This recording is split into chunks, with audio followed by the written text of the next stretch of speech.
eri eyedda abeera mugole waffe olw'okuba nti ffenna tumanyi nti tuli bakakabaka kaakati mukakabaka omukulu yaba mukama waffe nga ffenna bannamawulire balaba bannamawulire baffe mu Uganda olunaku olwaleero ng'ennaku z'omwezi 13 omwezi ogwokuna omwaka 2024 egiweze emyaka 69 Ssaabasajja Kabaka Mukama gy'amuwadde ku nsi kuno.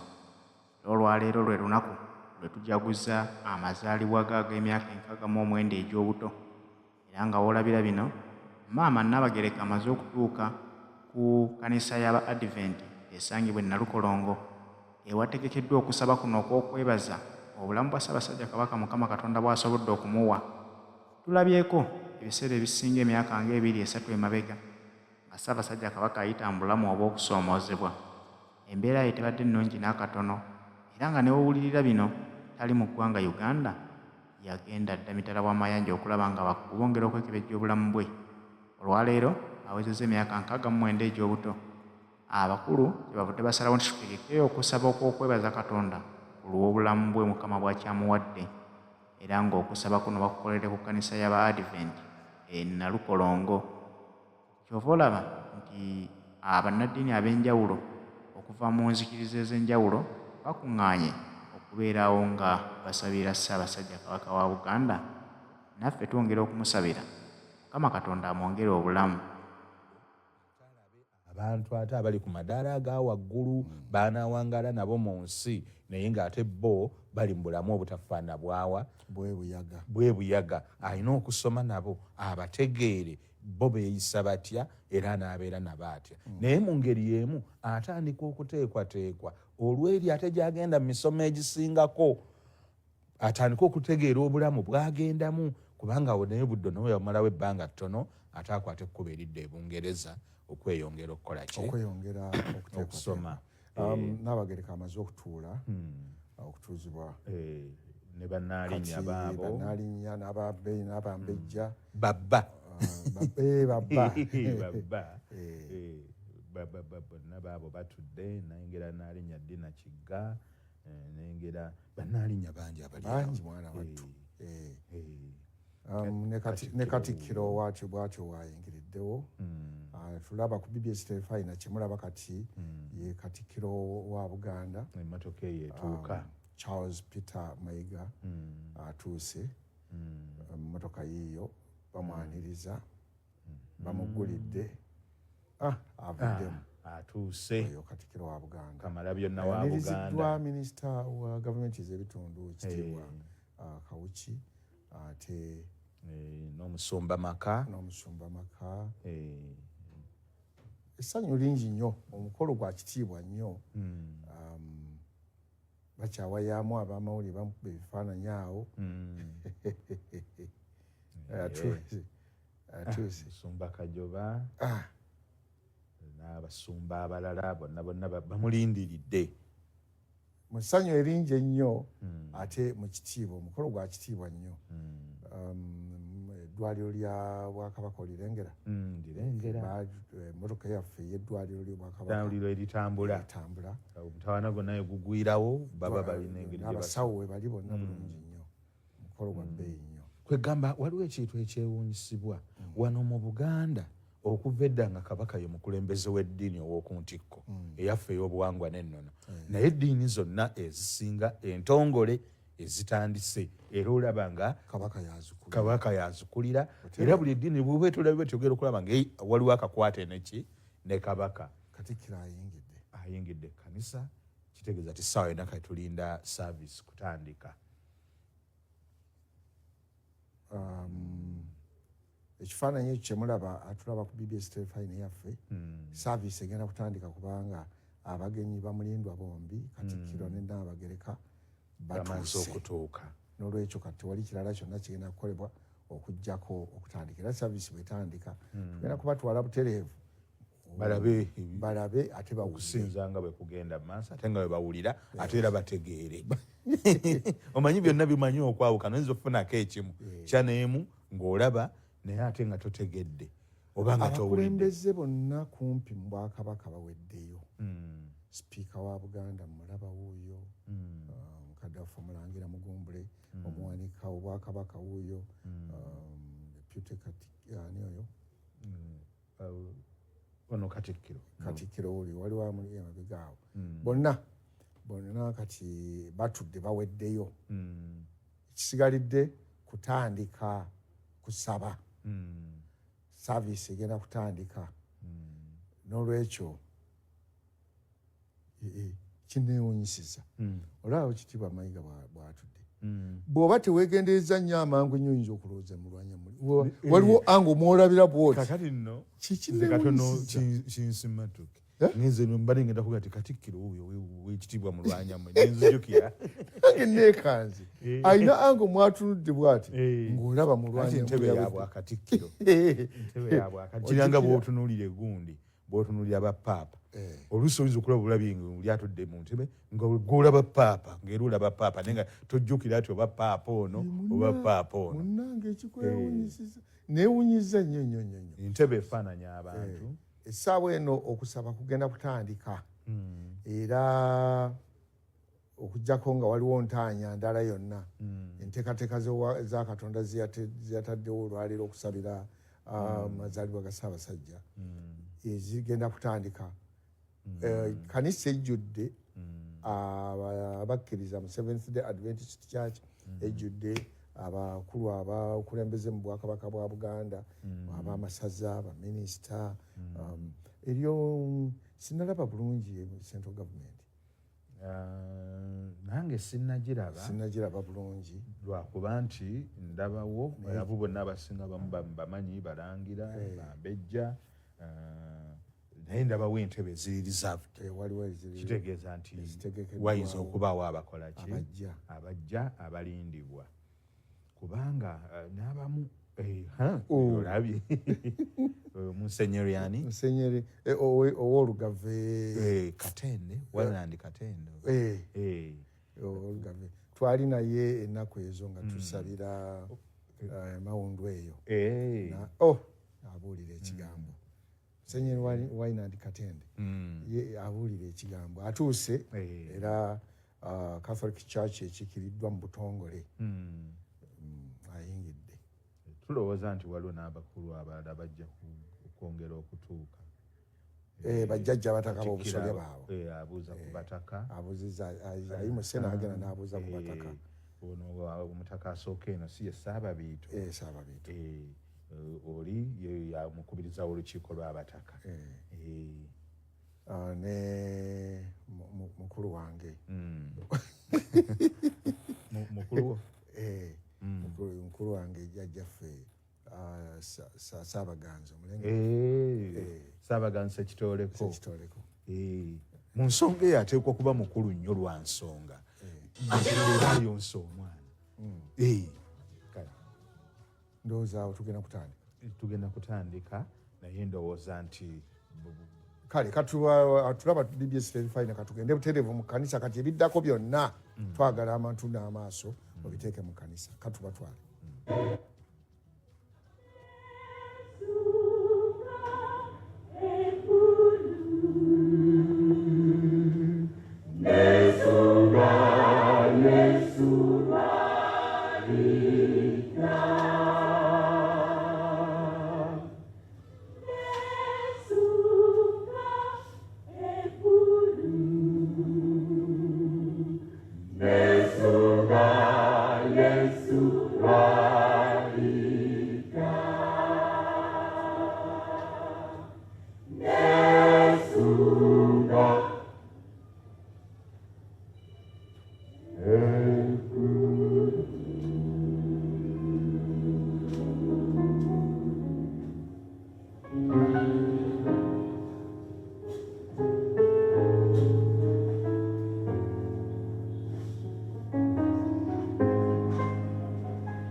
Oweekitiibwa Katikkiro wa Buganda,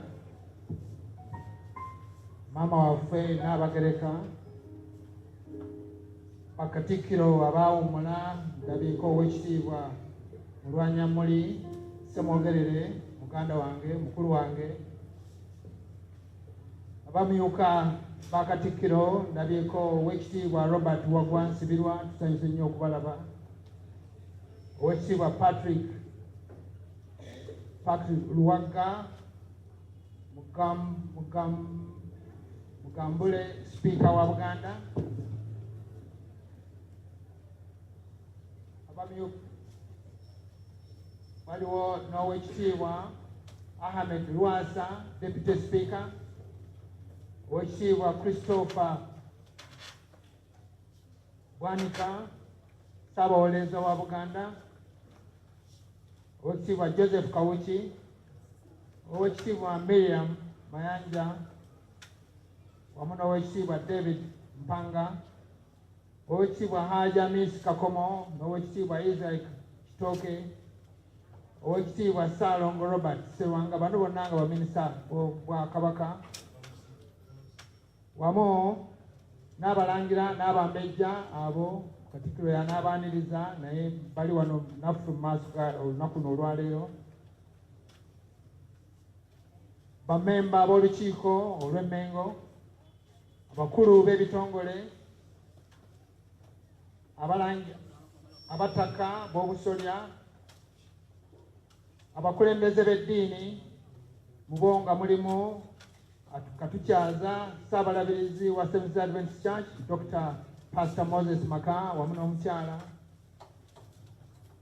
n'abalabirizi abavudde mu bulabirizi obw'enjawulo nga Pastor Semwogerere David avudde mu bulabirizi bwa North Buganda ali Luweero ababaka ba Parliament n'abakulembeze mu gavumenti ez'ebitundu abaami ba Kabaka mwenna abantu ba Ssaabasajja Kabaka abaami n'abakyala mbaaniriza nnyo mu linnya ly'ekkanisa eno ya Seventh Adventist Church ku mukolo guno omukulu. Tuze wano leero ku mukolo guno ogw'okujaguza n'okwebaza Katonda olw'amazaalibwa ga Ssaabasajja Kabaka Mwenda Mutebi era nsaba Mukama ffenna atuweerwamu omukisa nga tuli mu kifo kino nga tumusinza. Essaawa yonna tugenda mu kiseera eky'okusinza naye njagala okwaniriza abasumba bano abalabirizi abaawumula mu kkanisa ya Seventh Adventist Church. Tulina omusumba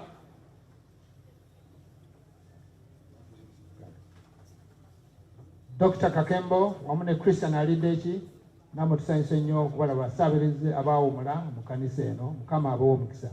Essaawa yonna tugenda mu kiseera eky'okusinza. Mukama nsaba atuwe omukisa nga tumusinza.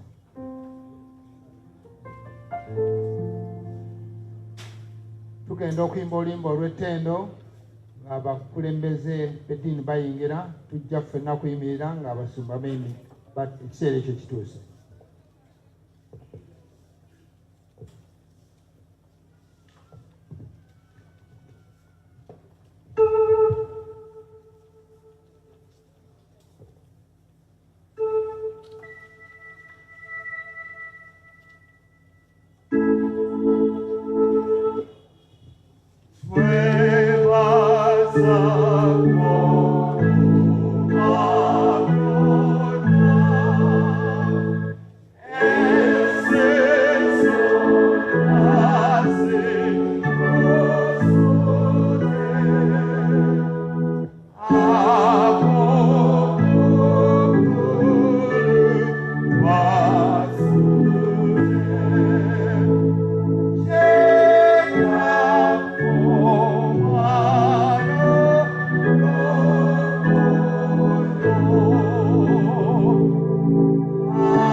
Katonda Kitaffe Ayinza byonna siffe wabula erinnya ly'ekkulu erigaana okusinzibwa n'okutenderezebwa emirembe n'emirembe. twebaza olw'okutwagala ekyenkanidde awo n'otukuuma kuyita mu nnaku zonna eza wiiki n'otuleka ku sabiiti y'entukuvu okujja okusinza olunaku lwaleero. Sonyiwa obutali butuukirivu bwaffe bwonna bwalabye muffe. Yimiriza amaloboozi gonna agawogana mu birowoozo byaffe, agataataaganya emibiri gyaffe oba n'ekifo mwe tuli.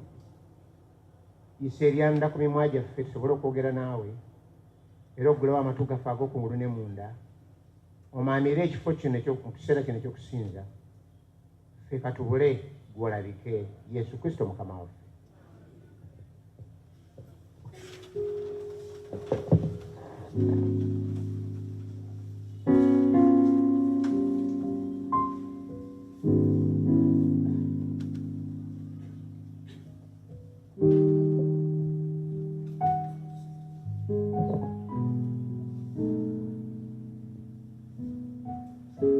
Twagala okukozesa ekigambo ekigamba nti erinnya lya Mukama waffe lyebazibwe. Twagala buli muntu ali mu kifo kino mu kusinza okw'essanyu, okw'emirembe, okw'okujaguza n'okwebaza Mukama,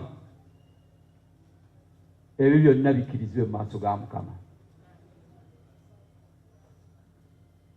Nyimiridde wano okubaanirizaako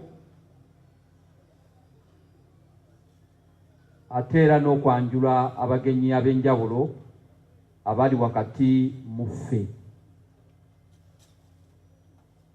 Twagala okwaniriza bassebo ne bannyabo abali mu kifo kino n'abali ebweru n'abatugoberera ku mikutu egy'enjawulo, live streaming ku TV ne ku radio, nti mwebale nnyo okwegatta mu kusinza kuno okw'okwebaza Katonda olwa baffe Ssaabasajja Kabaka okweza emyaka 69 egy'obuto. Erinnya lya Mukama waffe lyebazibwe. Twagala buli muntu yenna ali mu kifo kino, omuto n'omukulu, wulira emirembe, wulira okusanyuka, wulira okwebaza, wulira nti wooli oli mu kifo kituufu. Twaniriza nnyo bannamawulire ab'enjawulo abali wakati mu ffe okuva ku mikutu egy'enjawulo, mwebale kubeerawo. Twaniriza abayimbi ab'enjawulo, kyakikwaya abali wano, ate n'abaana ab'essomero abasobodde okuyingira munda, mwenna tubaaniriza mu nnya lya Mukama waffe Yesu Kristo. Twagala kwaniriza abakulembeze ab'enjawulo ab'ekkanisa eno ey'Ennajjanankumbi we tuli. Manyi nti abamu bali bweru naye n'abali munda, mwenna tubaaniriza mu nnya lya Mukama waffe Yesu Kristo. Mwabe ebyuma mutukola bulungi, kubanga bwe mutayogera, bwe mutatereeza byuma, amaloboozi tegayinza kuvaayo bulungi. Nammwe tubeebazizza nnyo. Njagala kwebaza mu ngeri y'enjawulo olw'abantu ab'enjawulo ab'ekyalo abaagala ennyo Ssaabasajja Kabaka, ng'olunaku lw'olwaleero bagambye nti tuteekwa kubeera wali Ennajjanankumbi, okubeera wamu n'Abadventisiti mu kusinza okw'enjawulo. Yonna wooli, oba oli munda mu kkanisa oba oli bweru, kkiriza nti tukwanirizaako nnyo mu linnya lya Mukama waffe Yesu Kristo. Mu kiseera kino njagala kukoma wano, naye njagala kuyita omuwandiisi w'obulabirizi ajje ayogere gye tuli. Nze omusumba Ssekitto Noah akulembera ettwale lino ery'Ennajjanankumbi, tubaaniriza nnyo mu nnya lya Mukama waffe Yesu Kristo. Omusumba Robert Kyeyune ye musumba atwala obuwandiisi, omuwandiisi omukulu mu bulabirizi buno obwa Central Uganda Conference. Njagala kumuwa omukisa guno ayongere okugenda mu maaso. Erinnya lya Mukama waffe lyebazibwe. Webale nnyo omusumba buno. Abantu ba Katonda, mu nteekateeka y'okusinza olwaleero njagadde mbanjulire abagenda okulembera okusinza kuno. Era mu kiseera kino tugenda kubeera omusumba Mulumba Dunstan, saba oyimirireko. Oyo yatwala abavubuka bonna mu bulabirizi wa Central Uganda Conference eya Seventh Adventist. Tuli wano omukulu ono, oyo omukulu ye Baruch Sesanga, akiikiridde abaana abato, era kano kabonero akalaga nti n'abaana abato mu kanisa ya Seventh Adventist baweereza era baweereza bulungi. Omusumba Sekito yalabiddwa dda, ssebo nsaba era ddemu oyimirire. Oyo atwala obusumba bumanyiddwa nga obwa Najjanankumbi mu kanisa ya Seventh Adventist, era ng'ekitebe ekikulu kiri wano e Najjanankumbi. Tulina nate omukyala Susan Musoki, nawe maama nsaba oyimirireko. Oyo naye y'omu ku bakyala mu kanisa ya Seventh Adventist, era mu kiseera kino aweereza mu kitongole eky'ebyamaka. Mukyala mufumbo.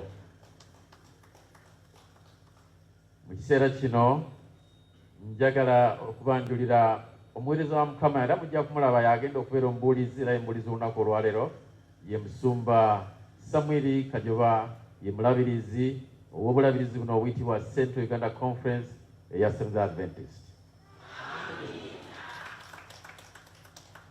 Wamu naffe mu buweereza buno tulina mukadde waffe ssaabalabirizi ow'ekkanisa ya Seventh Adventist, tugiyita Uganda Union, ye ssaabalabirizi ow'ekkanisa eno mu Uganda yonna. Amannya ye Pastor Dr.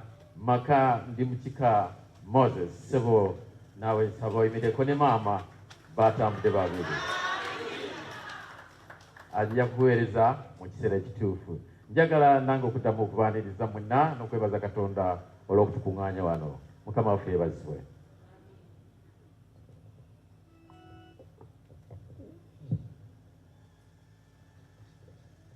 Twebaziza nnyo omusumba Sekito n'omusumba Kyeyune olw'okutwaniriza okwo okulungi mu kusinza kwa leero.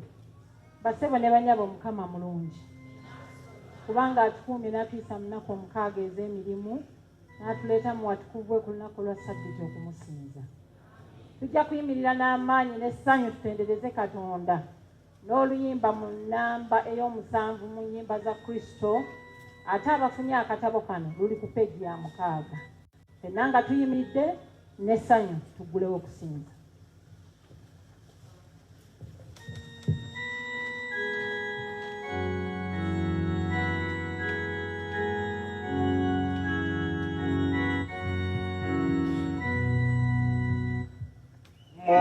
Mukama kweke mojafe ekyo kutulamu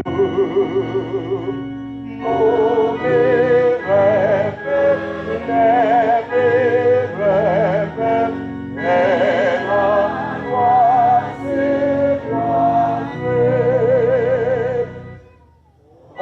okubeta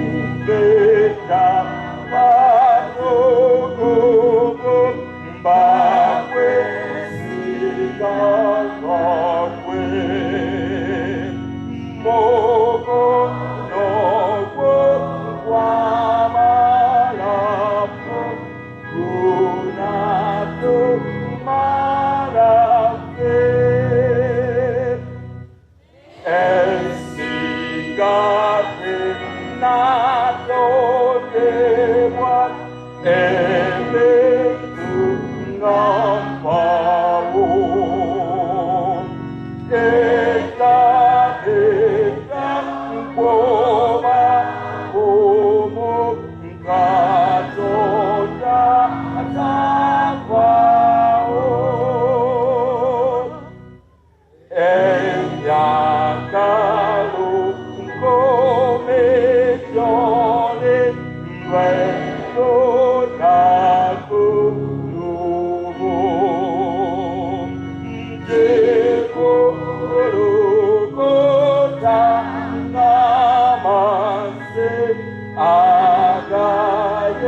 erinnya lya mukama waffe eryebazibwe bassebo ne bannyabo atwebaza katonda olw'omukisa gwatuwadde okujja mu maaso ge kino kyekiseera mwe tukomyawo eri katonda ebitundu bye-10 n'ebirabo ku ebyo byatuwadde era nja kusaba abadinkoni abeeteeseteese okukola omulimu guno tugenda kuba tutendereza katonda